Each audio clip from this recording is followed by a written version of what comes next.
De Dieu, le clément, le miséricordieux, que la paix et la bénédiction soient sur son prophète Mohammed ainsi que sa famille, ses compagnons. Chers frères et sœurs, je vous salue avec le salut de l'islam et le salut de l'islam. Assalamu alaikum wa rahmatullah. Le thème de ce sermon, c'est une série de leçons qu'on va vous proposer durant ces sermons de vendredi, en l'occurrence l'éducation des enfants. Cette éducation qui est très important pour les générations à venir dans un monde de défis, de changements, de mutations, et que nous, musulmans, on a le devoir et la responsabilité importante qui incombe en notre charge, en l'occurrence le père et la mère. Et donc c'est pas seulement un des parents, mais les deux parents en même temps qui façonne, qui configure cet enfant. Donc, le thème qu'on va vous proposer, il y a deux thèmes. C'est les enfants entre la bénédiction et une malédiction. Est-ce que les enfants qui sont un bienfait pour nous, pour notre communauté, pour notre nation, elle peut être un bienfait? Quand est-ce qu'elle est un bienfait? Et quand est-ce qu'elle est une malédiction pour les parents et pour la société? Au serviteur d'Allah, la bénédiction d'un enfant est la meilleure et la plus haute et la plus suprême des bénédictions dans cette vie. La valeur de cette bénédiction n'est connue que de celui qui l'a perdue, qui est en privé, qui n'a pas la chance d'avoir des enfants. C'est celui-là, c'est celui-ci qui connaît cette privation de ce bienfait. Et celui qui l'a perdu, il le paie cher pour avoir un enfant. Il fait tout pour avoir un enfant. Alors qu'Allah subhanahu wa ta'ala, il nous a donné ces progénitures, ce bienfait sans aucune difficulté de notre part, une facilité. Comment on va se comporter, nous, adultes, nous musulmans, envers cette progéniture, envers ces enfants, pour qu'ils soient bénis ou malheureusement qu'ils soient maudits, et que les exemples dans le Coran, dans la sourate Al-Kahf, avec Al-Khadir, quand il a tué un enfant, et Moussa alayhi salam, qui ne connaît pas cette science qui lui, justement, Khadir est venu pour lui apprendre cette science. Il a tué un enfant, car cet enfant, il était ingrat, il était insouciant, il ne remercie pas, il ne respectait pas, il était rebelle, qui serait une épreuve, une tentation pour les parents. Et donc ça, c'est notre responsabilité envers cet enfant, qu'il que soit garçon ou fille, comment on va l'éduquer pour qu'il soit obéissant envers nous et envers Allah subhanahu wa ta'ala. Et donc, cette éducation qui soit une éducation solide sur la foi, sur la voie divine, sur la voie du prophète Mohammed sallallahu alayhi wa sallam, et qui seront ces enfants les prunelles dans nos yeux, dans notre vie et dans la balance de nos bonnes actions, et à l'au-delà aussi quand on mourra. Et on va voir, il y a un hadith du prophète Mohammed sallallahu alayhi wa sallam qui parle d'un enfant vertueux. Comment il va être un enfant vertueux si on a une responsabilité proche de nos enfants pour leur apprendre le bon comportement, l'islam, pour qu'ils soient par après une invocation pour nous quand on sera de l'autre côté. Si une personne, et c'est le hadith du prophète Mohammed sallallahu alayhi wa sallam, si une personne meurt, ses œuvres s'estompent, s'interrompent, sauf trois choses. C'est une aumône qui est courante, c'est-à-dire vous faites une aumône comme un puits qui va donner à boire aux gens, et c'est une aumône qui est courante. Vous allez avoir des aumônes alors qu'on est mort, que nos œuvres ils sont estampées. Et puis, une connaissance utile, une science utile, rentable pour les gens, bénéfique pour les gens. Et la troisième, et ça, c'est une responsabilité qui incombe à notre charge, un enfant vertueux qui prie, qui invoque Allah pour nous. Et donc, c'est une chose qui est très importante. Allah subhanahu wa ta'ala, dans le Coran, il a dit: ô vous qui avez cru, protégez-vous ainsi que vos enfants ou votre famille d'un feu ardent. La responsabilité incombe à nous, chers frères et sœurs. Et donc, il est important qu'on doit connaître nos devoirs et nos obligations envers cette génération et ses enfants. Et donc, si les parents négligent l'éducation de leurs enfants, ils leur laissèrent la corde dans le cadre. Ils ne leur enseigneront pas, ils ne leur firent pas comprendre ce qui est permis, ce qui est interdit, ce qui est halal, ce qui est haram.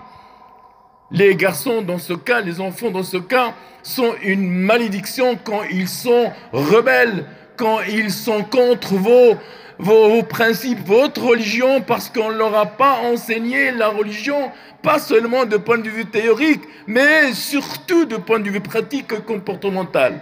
Donc les enfants sont un test, c'est une épreuve, il peut vous tester comme toutes les autres bénédictions d'ailleurs. Le Tout-Puissant a dit: et sachez que votre argent et votre enfant sont une épreuve. Et donc soyez très attentifs, vigilants vers cette épreuve qu'Allah nous tente. Ibn Kathir a dit, c'est-à-dire un test est une épreuve de sa part pour nous. Il vous l'a donné afin qu'il sache de vous le remercier si vous êtes gras ou ingrat pour Allah subhanahu wa ta'ala, ce que vous avez donné, est-ce que vous allez obéir à Allah subhanahu wa ta'ala? Ou travaillez-vous avec lui en son nom et profitez-vous de lui? C'est parce que la bénédiction de la progéniture n'est pas complète sans sa bonté. Et l'histoire de Al-Khadir, donc ce sage qui est venu apprendre à Moïse 3 choses, on ne va pas rentrer dans les détails, mais seulement ce qui nous intéresse, nous, dans ce sujet, c'est cette relation avec cet enfant quand il l'a tué comme ça, et Moïse a été surpris, traumatisé de meurtre de cet enfant. Alors, par après, Al-Khadir, qui l'a tué, il va lui expliquer que c'est une science paranormale et que ça dépasse le matériel et la vision matérialiste de l'être humain. Il dit: tu as tué une âme pure sans âme, car tu as fait quelque chose d'indésirable. Personne ne peut tuer un enfant, c'est insensé. Mais le Coran clarifie la cause du meurtre. Il dit: quant à Al-Ghulam, c'est son enfant, cet enfant-là qui va tenter, qui va éprouver, qui va chambouler la vie de ses parents, qui va même les tenter. Il dit: ils étaient des croyants. Donc, ils ne sont pas submergés par la tyrannie, l'incrédulité de cet enfant qui va perdre et qui va dérouter le chemin, la voie de ses parents. C'est parce que la bénédiction d'un enfant se transforme en malédiction sur ses parents s'il désobéit à Dieu. Première des choses qu'on doit apprendre, c'est l'obéissance à Allah subhanahu wa ta'ala. Et donc le deuxième verset nous attire également sur le fait que l'ordre de tuer le garçon désobéissant, qu'il a été exécuté par Al-Khadir, a été inspiré par Allah subhanahu wa ta'ala. Et le messager, que les prières et la paix soient sur lui, nous a clairement fait comprendre que les enfants naissent avec une nature pure et que les parents ont un grand rôle à jouer pour faire une bénédiction, une malédiction, quand il dit que il n'y a pas d'enfant qui ne soit né sur la fitra, la voie naturelle. Alors ses parents le judaïsent, le rendre chrétien ou zoroastrien, adorateur de n'importe quoi. Nous avons cette responsabilité, cette charge, cette responsabilité qui rend nos enfants ce qu'ils sont. Ils ne sont pas venus de notre galaxie, ils sont de notre foyer, de notre comportement, de notre vie. Et nous sommes responsables de ce qu'ils sont. Abu Huraira radiyallahu anhu a dit: récitez si vous le souhaitez l'instinct de Dieu qu'il a créé pour les gens, il n'y a aucun changement en lui. Un enfant juste, et juste sera le réconfort d'un œil pour ses parents et leur vivant. Et l'équilibre des bonnes actions est une continuité pour eux après leur mort. Et l'enfant égaré à Dieu ne plaise pas. Ce sera une cause de misère pour ses parents dans leur vie. Peut-être que cela s'étend à eux après la mort, avec les supplications des gens pour les délinquants et ses parents. Le deuxième élément que dans cette série d'éducation des enfants est le droit de l'enfant avant sa naissance. Il existe plusieurs droits pour les enfants dans l'islam et notre